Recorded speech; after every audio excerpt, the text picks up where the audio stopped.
Good evening, everyone. Welcome once again to your favorite channel, Generous, Gracious, and Gallant. I'm your host, Mohar, here once again with additional inspirational stories for you. I want to say thank you all to all of you, my subscribers, who regularly share your feedback with me on my videos. If you want to hear more stories from me on a regular basis, please press the red swipe subscribe button and the bell for all notifications whenever I upload a new video for all of you. Today, I'm going to share with you two stories. One from September 11, 2001, when Al Qaeda had attacked USA and destroyed the world famous World Trade Center, Tower 1 and 2. And the second story is from World War II, when the Nazis overran Poland and were implementing the final solution for the Jews. Both these stories, the hero and the heroine, respectively, displayed a tremendous sense of courage and determination. So let's start with the first story. It was September 11, 2001, and Al Qaeda terrorists had already crashed the American Airlines Flight 11 into the World Trade Center Tower 1, and it was already on its way to crumbling. In Tower 2, in the office of Sandor O'Neill and Partners on the 104th floor, worked Wallace Crowther. He was a 24-year-old equities trader with Sandor O'Neill and Partners on the 104th floor. Just before American Airlines Flight 175 crashed into the second tower, Wallace Crowther gave a call to his mother and said, "Mom, this is Wallace, and I want you to know that I am okay." Then, after Flight 175 crashing, or a better word for it, is being forcefully put by the Al Qaeda terrorists into the second tower of the World Trade Center, Wallace Crowther went down to the 70th floor to the Sky Lobby. The Sky Lobby was a enclave in the building where express elevators were there to move people down to the ground floor. Wallace Crowther, in an authoritative voice, guided everyone sitting there to go to the stairway. He said, "Everyone who can stand, stand. And if you can help others, help. But go down the stairway." And Wallace Crowther himself, carrying an injured woman, moved people down to the ground floor by the stairway. He became known as the man with the red bandana. He had covered his face and head with a red bandana to avoid smoke inhalation. Wallace Crowther was responsible for saving over a dozen lives on that day. Multiple people testified on the way he took charge of the situation and moved people down the stairway and then went back again to rescue further people.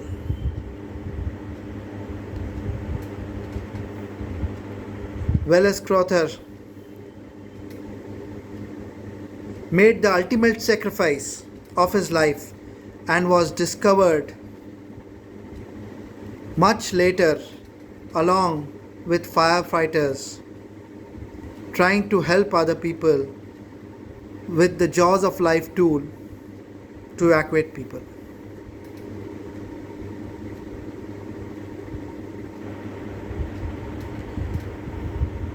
He displayed tremendous courage and determination in his efforts to save lives on September 11, 2001, and will forever be remembered by the people who he saved. Tremendous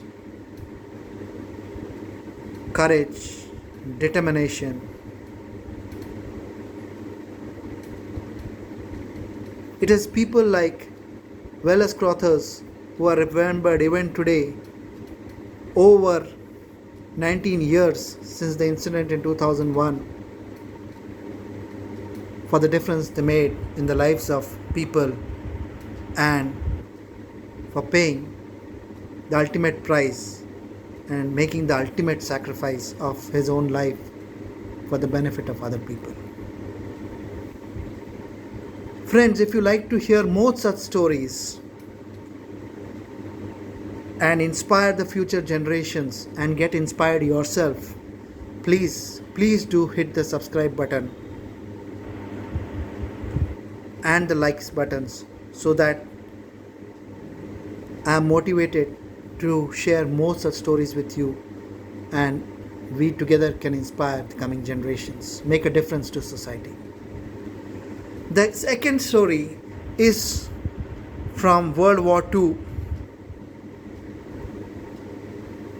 and this is part of the folklore, true stories when Nazi Germany overran Poland and were going on to make and exterminate all Jews in the final solution.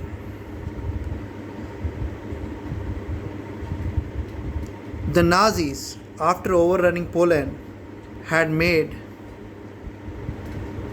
all Jews gather into a walled up ghetto. This was in Warsaw. It was called the Warsaw Ghetto, and inside it were 4 lakh Jews sealed inside it in 1940. Now, no one was allowed to support these Jews under fear of extermination by death, and these Jews were to be moved gradually to multiple places around Nazi strongholds to face the final extermination. The heroine of the story, Irina Sandler, was from Poland. She was a humanitarian and a socialist. When she understood the conditions of the Jews inside this ghetto, as a social worker, she applied for further credentials as a nurse so that she could smuggle in food and medicines to the Jews inside this ghetto. Inside this ghetto, there were, in addition to adults, about 2,500 plus children. Irina Sandler was responsible, along with her group, for smuggling out these children. It is estimated she, along with her wider group of Christian orphanages, the nuns who ran Christian orphanages, and the Jew underground, which was called as Zigota, to have saved 2,500 children, Jew children, from extermination. She did this not only by smuggling children in burlap sacks under her truck, but also by smuggling children inside her truck and sending it out to orphanages and other Polish family members who supported in moving these children. With her wide Jewish underground section, which she gradually came to head, the Zigota section, she took the help of Catholic orphanages, other Polish families, made documents, falsified documents, and moved them across the world to ensure that these Jewish children were saved. She is credited with having saved over 2,500 Jew children. Mind you, it was not an easy task. Anyone who was caught, the orders were to shoot them. She did this from 1940 onwards. For 3 years, she was able to successfully do this. In October 1943, she was caught by the Gestapo, the Nazi secret police, and tortured and her legs broken. She was ordered to be shot in November 1940. The sentence was to be carried out in January 1941. However, the Jewish underground section, Zigota, bribed the Nazi guards and ensured that her sentence was not carried out, and she escaped. Please understand, she was tortured very badly. Both her legs were broken. Despite that, she did not reveal the names of the children who she smuggled out and the families and the name of the orphanages, Catholic orphanages, who helped her with this. Otherwise, they too would have been imprisoned and tortured. She had buried the names of all these 2,500 children in a bottle in her backyard and sealed it in a bottle in her backyard.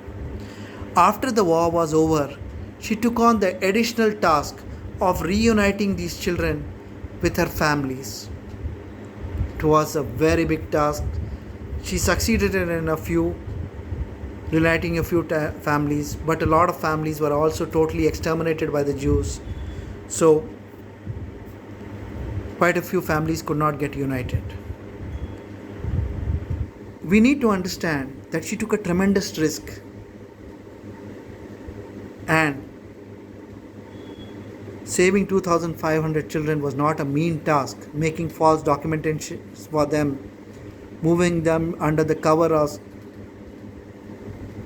of darkness, falsifying documents, moving them in trucks, cars, moving them to Catholic orphanages, to other families who supported, a huge, daunting task. Took tremendous courage, took tremendous efforts, logistics, planning. Her courage and determination, her sense of duty, her sense of right and wrong, her determination to stand by what is right, are all qualities to be admired in Irina Sendler. Post the war, the state of Israel awarded her with the Righteous Among Nations award. She also got the Golden Cross of Merit in 1946 and the Order of the White Eagle from Poland itself, which is the highest civilian award in Poland. Irina Sandler died on 12th May 2008.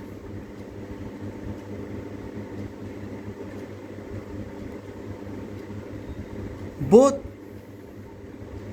Wallace Crowther, who stood up and helped save over a dozen lives during the fateful events of September 11, 2001, when Al Qaeda terrorists crashed two planes into the World Trade Center Tower 1 and 2 and destroyed both these towers, and Irina Sandler, who stood up and saved Jewish children during World War II, deserve tremendous respect. They are people who had a tremendous the steps to back up with action what they believed in. It is people like these who make a difference. Thank you, my friends, for listening to me.